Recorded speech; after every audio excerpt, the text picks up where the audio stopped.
Hello guys.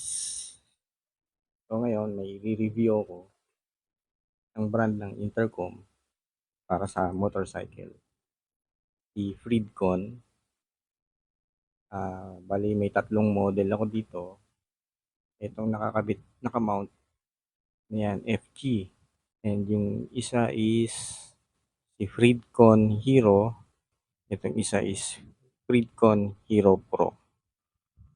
Hindi ko i-discuss lahat ng mga features ng bawat isa. Papakita ko lang dito ang experience ko dito sa tatlong brand na to. So, kwento ko muna. Ang una ko kasing intercom is ito si Hero. Tsaka ito si FG. So, okay siya. So, sa sound quality, maganda. Yung bass, maganda.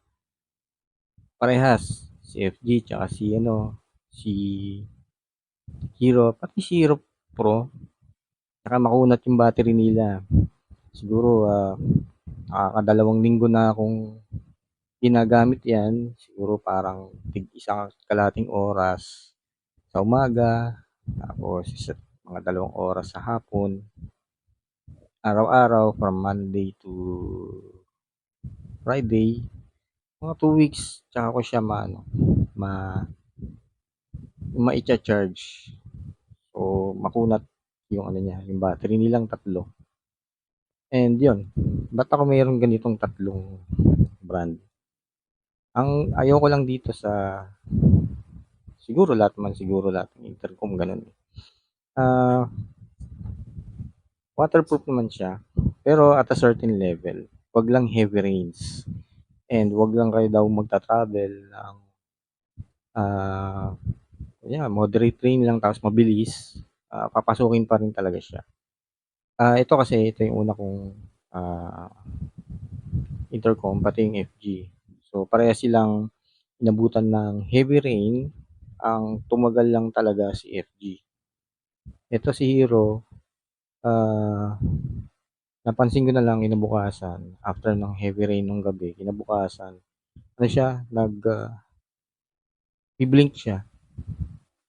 So, alam ko pinatay ko siya pero nagbi-blink siya. Hindi na siya ma-charge and hindi na nagumagana yung mga buttons niya. Pinalitan nila ng Hero Pro. Ngayon, ang problema lang dito sa Hero Pro, so expected ko, meron si Pro na additional features o features na wala si Hero. So, nung ginamit ko na, i-prepare ko na sa FG, hindi siya ma-pair at first. Kumbaga, ang hirap gamitin ah, ng Hero Pro. Hindi parehas ng hindi parehas nung operation o kaya ng button sequence ng Hero. Iba siya. Siguro mga pinag-aaralan ko siya mga more than 2 months na siguro. Within about 2 months siya. Hindi ko talaga siya makonect. Nagko-connect siya, may naririnig sa FG na maingay na hindi siya noise eh. Parang buzzing sound, gano'n. So nagko-connect siya tapos pag connect niya magkakaroon ng buzzing sound. Hindi namin magamit yung dalawa as intercom. Pero magagamit mo siya, mako-connect mo siya sa phone, may mga auto answer siya, tapos maganda din naman yung music niya, yung quality, yung sound pala. Okay naman siya. Ang problema lang kasi ang hirap niyang i-operate. Siguro pagka parehas na Hero Pro, yun, according sa mga videos ni Freedcon, okay naman siya. Pero connecting with other models, sa experience ko, ah, hirap siya mag-connect. Dito nahirapan ako pag-connectin itong dalawa.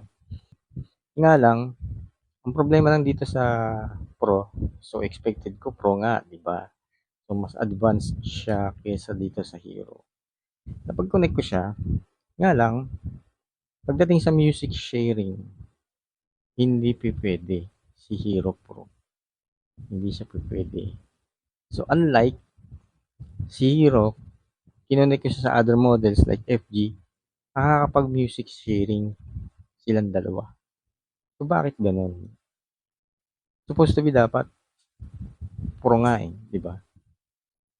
Eh, kaso hindi. So, according dun sa isang, video nila, hindi puwede. Hero Pro to Hero Pro lang ang music sharing. So, 'pag bibili kayo ng Hero Pro din yung ano niyo, yung, magiging ka-intercom niya, for music sharing. So, hindi katulad dito ni Hero, ito yung nasubukan kong puwede sa FG. So, nakakapag-music sharing sila, ang hindi lang puwede while talking. Testing ko lang si Hero, minount ko siya na sa helmet ko kasi naka-mount na yung ano, eh, yung speaker niya. So, test ko si Hero kung, puwede siya ma-connect sa other brands.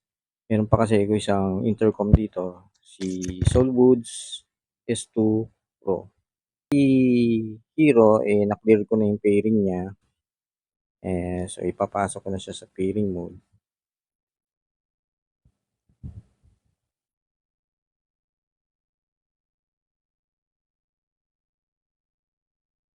Yan, nasa pairing mode na siya and open ko 'to.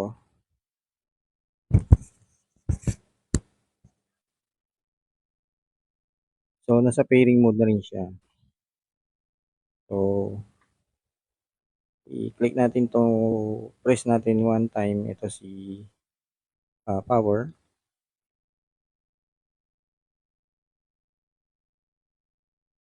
So, dapat itigil na parehas yung, pairing mode niyan.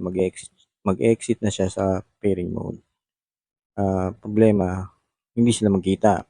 So, kasi ito si Hero, yung pairing mode niya is ano lang 'to, phone pairing. Para ma-connect siya sa ibang brand, lalagay natin siya sa compatible compatible mode o siguro ang tawag nila is universal pairing mode. Ah, Gagawin lang natin, long press lang natin si multifunction key hanggang sa may marinig tayo na another voice prompt na pairing.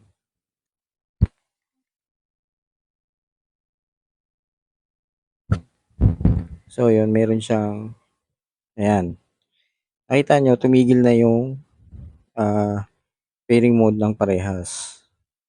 So ibig sabihin puwede nga si Hero na ma-connect sa ibang brand. So para ma-test natin, ilalagay ko 'tong mic sa loob ng helmet ko and then magpapatugtog tayo dito sa mikropono nito kung maririnig na sa kabila.